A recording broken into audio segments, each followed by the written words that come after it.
Hey guys, welcome to Beard in the Bun Talking Comics. We just got back from San Diego Comic-Con. What do you think, Bryan? Woo! Yeehaw! I definitely was not at the San Diego Comic Con. Comics. Cons. But we are going to the New York Comic Con in October. New York Comic-Con in October. Hopefully they save some announcements for us. But anyway, I was following it via Twitter, like the big nerd that I am. Did you follow closely, Bryan? I didn't follow it live like you did, but I did read and listen to quite a bit afterwards. Ooh, somebody's reading. Okay. So today we thought we would just discuss the 5 MCU movies that were either announced or clarified or locked in that we kind of maybe knew were happening but are now definite. So let's start with Black Widow, which looks like the first on the docket. Good place to start. Less than a year from now. It's set to be released on May 1st of 2020. Obviously starring the Scarlett ScarJo. Any thoughts?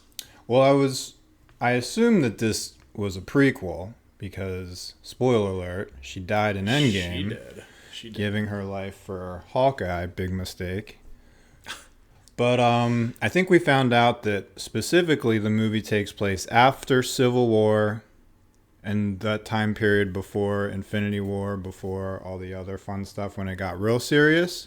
And we might actually find out what the reference to Budapest is that was in all those Hawkeye, Black Widow interactions we saw. So, cast for Black Widow, Scarlett Johansson returns as Black Widow, of course. The dude from Stranger Things, David Harbour, is playing Alexei. Some people thought that he was going to be the Thing, Ben Grimm, for some reason. I don't know why or how that got started. Maybe he will be. That would be pretty sweet, but doesn't make any sense. Natasha Romanoff's sister is supposed to be in it. Apparently there was footage shown where her and Black Widow were in a fist fight and then got a drink afterwards. Fun. I believe that took place in Budapest. Did you pay to watch that fight? Just the fight? Yeah. Like UFC, maybe. Oh, watch two actresses fight? No, thank you. No, thank you. No, Give me some choreography, some CGI. Not Scarlett Johansson versus whoever. I mean, Natasha Romanoff versus sister. Oh, yeah. I would watch them fight any of the top MMA women right now. Way more interesting. JK. So were you a fan of Black Widow? She came to the MCU in Iron Man 2 as an undercover SHIELD agent sort of shadowing Tony Stark. I liked her from the get-go. Depending on the movie, she got a little bit or a lot of time and character development. But I think my favorite Black Widow movie was probably Winter Soldier, the second Captain America movie. Yeah. Yeah. I think Scarlett Johansson is a fantastic actress, and she really plays that part well. I mean, she could play a tree. I am Groot. So I am looking forward to that. It's going to be a step back from probably some of the superpowered villains that we get. I'm thinking it's going to be more like mob bosses. Well, did you see the concept art that came out? I did not. Apparently it's supposed to be Taskmaster. Yes. You familiar with Taskmaster? Yes, I read that. I didn't see the concept. The costume looks pretty dope. He has a shield, or she, I don't know if it's a man or woman, has a shield for some reason. Maybe they've been studying Captain America's tactics, but do you know how Taskmaster's powers work? In terms of copying, learning the opponent's moves? Yeah, he has she has a photographic memory, but it's towards athletic movements. So I used to watch, there was a cartoon, I think it was Spider-Man, but it was actually the dad of Kate Bishop. I think Taskmaster was Kate Bishop's dad. Perhaps. Oh, really? I could be completely making that up. I believe that. But maybe not. Maybe that was in a multi-universe, another universe. Yeah. That's great. I think that's awesome. It keeps it, like you said, more grounded. You don't need a Thanos versus Black Widow going on. That's not really her world. I like the espionage. I like the mind game she plays, the way that she's proven to be a resource, not because she's powered, but because she can get into people's heads, get information that maybe others can. Good example of that was Avengers, when she was interrogating Loki after no one else had any luck. I'm excited for this. Definitely. So the next one we have is the Eternals movie, which is set to come out November 6th, 2020. And I know that this one's much more high level kind of people. Diverse cast, a lot of A-listers. And what I mean by that is just super, super, super powered people, like kind of the gods of the realm, so to speak, but beyond Thor, more towards Thanos' level. I heard rumors that this might be kind of a setup movie and work to kind of set up the X-Men. Well, yeah, the Eternals are essentially a race created by the Celestials. Do you remember the flashback in Snap? Maybe it was Guardians, where they were going over with the Collector. The Celestials were like the original gods of the universe. Yeah. And they create the Eternals to protect Earth. So we're talking like a billion years ago or something. Nothing. This is going to be the prequel of all prequels. But it's sort of like Greek-Roman archetypical characters, like a Hercules and a Zeus and a Poseidon and etc. Yeah. So it sounds pretty interesting. It's going to be like nothing we've seen before in the MCU. And you're right, it is supposed to plant the seed of how some humans on Earth have the X gene, or the mutated gene that would turn them into mutants in the future, maybe if activated by a gamma blast snap. And I was watching YouTube, I believe the name was Comics Explained, so shout out to Comics Explained, and he was saying that also that's part of the reason why, like Bruce Banner, when he got shot by those gamma rays, rather than just turning into a giant tumor, became the Incredible Hulk because of that, like some type of X gene. Oh, okay. That makes sense, because he has something that was planted by the Eternals. But yeah, it looks, I mean, we've not seen anything about it. Apparently it's based on Neil Gaiman's run of the Eternals, which I haven't read but plan to read soon, because Neil Gaiman's awesome, if you've read American Gods or Sandman or anything like that. Crazy good cast. Not really much more information on that, but it's... Yeah, I think this is, in terms of the Eternals, probably just going to be a one-off for most of those characters. Maybe flashbacked or referenced in future movies, but really just a setup movie. Yeah, unless there's a lot more time travel in the future, which I'm sure there will be. I don't know if these characters are still alive, if they all pass. I would assume Eternals would mean eternity. Am I wrong on that? Well, I don't know. You might be right. I know that they can die. They're not immortal, but it's basically you have to destroy the atoms inside them to kill them. Gotcha. So, next movie, February 12th, 2021, we have ShangChi and the Legend of the Ten Rings. We talked about this one briefly in one of our previous episodes in terms of this is going to be Marvel's first Chinese-led movie, a Chinese actor-led movie. Do you know much about the Ten Rings? I know the Ten Rings is referring to the villain Mandarin, which was broached briefly in Iron Man, which it turns out that the Mandarin was played by an actor and not the real Mandarin. Guy Pearce was the Mandarin the whole time, blah, blah, blah. And some fans, most fans, all fans did not like that take. So it's nice to see the real Mandarin getting a chance to come back in a real movie. And I like how there's the subtitle. If it was just Shang-Chi coming out, awesome. First Chinese MCU character, master of martial arts, gonna wash away all that Iron Fist nonsense. But the fact that they did the subtitle Legend of the Ten Rings gives you a little more clue of how that's going to turn out, who the villain's going to be, da-da-da. They already cast the Mandarin. I'm not going to try to pronounce the gentleman's name, but looks pretty awesome. And we were talking before this, little beard and bun fun trivia for you. This Iron Man 3 was one of the only movies I haven't seen. And the other one I didn't mention before was the first Ant-Man movie. Haven't seen that one. You haven't seen Ant-Man? No, That's don't a judge great. me. That's a good heist. That's a great, funny heist movie. I This think. is a judge-free zone. Man, I'm gonna find a new podcast partner. Well, So send Bryan in your DVDs of Iron Man 3 and Ant-Man, and he'll watch them. We'll do a little trivia. He'll have to eat hot sauce if he gets them wrong. He promised. So let's do it. I will. I'll do that. I'll do Iron Man 3 or Ant-Man for. We'll do the. Oh, that's a great idea. So write in, email us at brianpayton@gmail.com. It's not a proper email address. Try to guess how you spell Payton. Let's go tentatively with beardandbun@gmail.com. We haven't set this up yet, so hopefully it's not taken. This is the part of the podcast where we edit in the real email address. So if it sounds a little bit different, that's why. Beep. And next movie is Doctor Strange, coming out May 7th, 2021. Doctor Strange in the Multiverse of Madness. So this is the sequel to Doctor Strange, obviously. But again, with the subtitles, or I guess you wouldn't call that a subtitle, but just the additional information in the title, Multiverse, yes. Madness, double yes. Apparently this is supposed to feature heavily Scarlet Witch as well. The two masters of magic, witchcraft.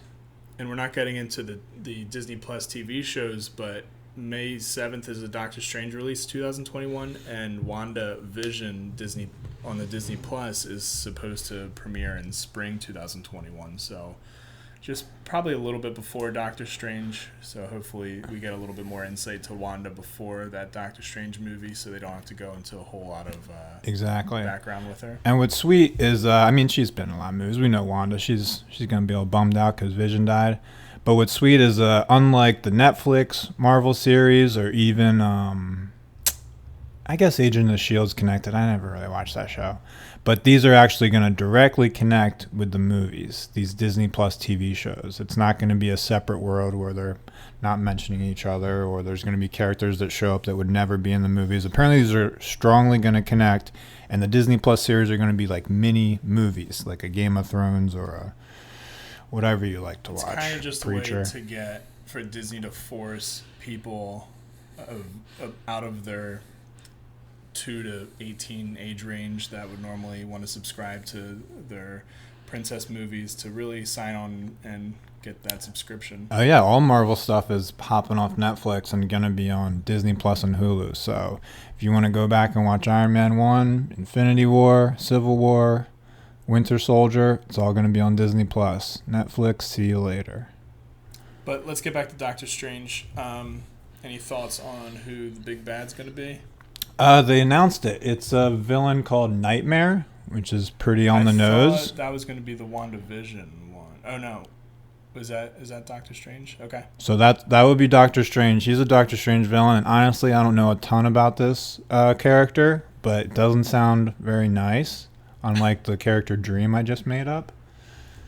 But multiverse. I'm hoping we see a lot of different iterations of the characters we know in a different dimension.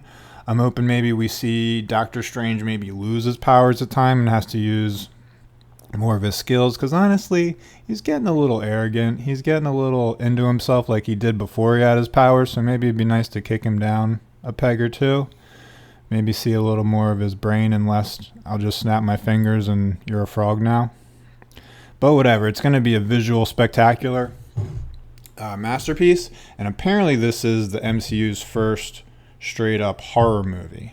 It's still going to be PG-13. They're not going to pump a Deadpool R movie on us, but it's going to be quote unquote a scary movie, whatever that means. Interesting. Might mean I it's saw scary. some art for the Nightmare, and some movie art or some comic art. Comic art. Yeah. And definitely looks like he would fit into a horror. So that'll be interesting. Yeah, I'm sure they'll be able to pull that off without an issue. Oh, I trust Benedict Cumberbatch. All right. Last but certainly not least, November 5th, 2021. Oh, it's so far away. Thor 4, Love and Thunder. So this, I think, was everybody's biggest surprise, because a couple days before the Hall H Marvel Comic Con announcements, we found out that we were getting definitely a Thor 4, and Taika Waititi, the director of Thor Ragnarok, was coming back to direct it. Everyone praised Odin. Awesome news. Little did we know they were going to be adapting Jason Aaron's comic book Thor Love and Thunder, where none other than Jane Foster, in this universe played by Natalie Portman, strangely not been found in the last 5 years, is going to be wielding Mjolnir, Thor's hammer, going to be the female Thor.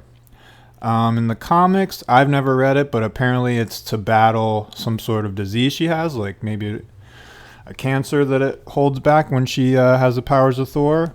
I don't know how they'll treat it with this one, but it's good to see Natalie Portman back. Amazing actress. Sort of ties in those movies a little bit better so they don't feel like two different Thor series. I'm excited. It was cool. People were pumped. I'm pumped. More Thor. I could do 10 Thor movies. Now, so obviously everybody thought that Thor was going to be in the next Guardians of the Galaxy movie, and he still might be, but I think there was a strong thought that that was going to come before the next Thor movie. How do you think they're going to play off Thor without having any Guardians of the Galaxy? So Thor 4 is scheduled to come out in 2021, end of 2021. And I know the reason that James Gunn is not coming out with Guardians of the Galaxy 3 soon enough is because of the whole blah, blah, blah incident with him, and he gets hired to do Suicide Squad 2. So now he's in production for that, post-production, pre-production, who cares? As soon as is done that, then they can start. They have the script ready, actresses are down. To begin, he just got to finish up his commitments to Suicide Squad 2. And I'm blanking, but there's a reason we got... Oh, it was Ant-Man and the Wasp. They made Ant-Man and the Wasp, or at least made it sooner than they would have, because they found out that they couldn't make Guardians of the Galaxy 3. So I don't know if the Quantum Realm was supposed to appear in Guardians of the Galaxy 3, and they decided to make it more prevalent in Ant-Man and the Wasp, because they needed that before Infinity War and Endgame. I'm not really sure. But either way, I like that movie as well. I liked all the Ant-Man movies, all 2 of them. And in Thor 4, there's a couple of things that people are up in arms about. It's nothing new, but they're changing Thor to a female, Jane Foster. I don't know if they're changing her or it's just an additional character, because Chris Hemsworth is going to be in this movie, right? Yes, but I think it's kind of a changing of the guard where Thor is going to be more... Probably in the future will become more like Odin. And Jane Foster will likely become more prevalent in the future movies. As long as Chris Hemsworth is still involved somehow, I'm down. I can't imagine someone like Natalie Portman signing on to do 3 more Thor movies and then 2 Avengers movies as female Thor. But who knows, money talks. Now that actors and actresses are realizing these movies are actually good and they're getting critical and not only fanfare, critical admiration, I think we're going to see more like Angelina Jolie in The Eternals. Yep. More A-list actors who 5, 6, 10 years ago looked down upon these movies are going to be clamoring for them, which is awesome. So maybe we will see 3 Natalie Portman Thor movies. I don't even know if there's 3 comics with her in them, but we'll look. Definitely. And then the other thing that people are up in arms about would be that Valkyrie is set to be the first LGBTQ character. Who's up in arms about that? People. And Who people? There's a lot of people. We're not one of them, obviously. But I think a lot of people just feel like they're trying to push things into comics that weren't necessarily there before. But I don't see what the big deal is. It's not like these are romance movies that we're sitting down on the Hallmark Channel or whatever. Yeah. The whole point is not their relationships. That's just very much a small side story in some cases, like Black Widow, romantic Hulk. relationships. Yeah. That there is something in like 1 or 2 movies that really was not really. I mean, not really super interesting. It was Yeah, fun. that was a weird choice because we didn't even see the beginning of that romance. It just was all of a sudden Age of Ultron, they're dating or something weird, and then Hulk leaves and that's it. But again, she dead, so that's over. She dead. I always thought this was common knowledge. I thought they said in before Ragnarok that Valkyrie was bisexual. I mean, statistically, what if 1 out of 100 people are LBGTQR? Is that a real stat? I mean, just say then maybe 1 out of 100 superheroes. But if they just made a movie where every other person was homosexual, that's not statistically accurate. But I mean, who cares? I don't care who Valkyrie makes out with. She just gotta have a sword and chop people in half and stuff. Preach. So she's the king of Asgard now, the new Asgard. So will she be looking for a queen? Her queen of Asgard? Well, And is it a king? Why wouldn't she be queen? Oh, she's the king. She's the king now. Okay. She's in charge. So will she look for a queen? And do you think it's a character we've already met? Or it's going to be a new character? I think it will be a new character. Yeah, I agree. But it'd be pretty cool if it was like the Wasp. All right. Or Shuri. Before we get too far off the rails, that is the end of this episode. We reviewed all 5 movies. We will be reviewing the Disney series. Previewed. Next. Yeah, not reviewed. We don't have that type of access yet That'd to be watch sweet. movies that aren't finished or One even day. started necessarily. One day. So, we bid you adieu. And this is The Beard. And the That's bun. where you say it. And the bun. Yeah, a little late, but we got it. We're new at this. This is only the 3rd episode. And we will see you next time. We'll probably not see you, but, you'll listen to us. Bye. Bye-bye.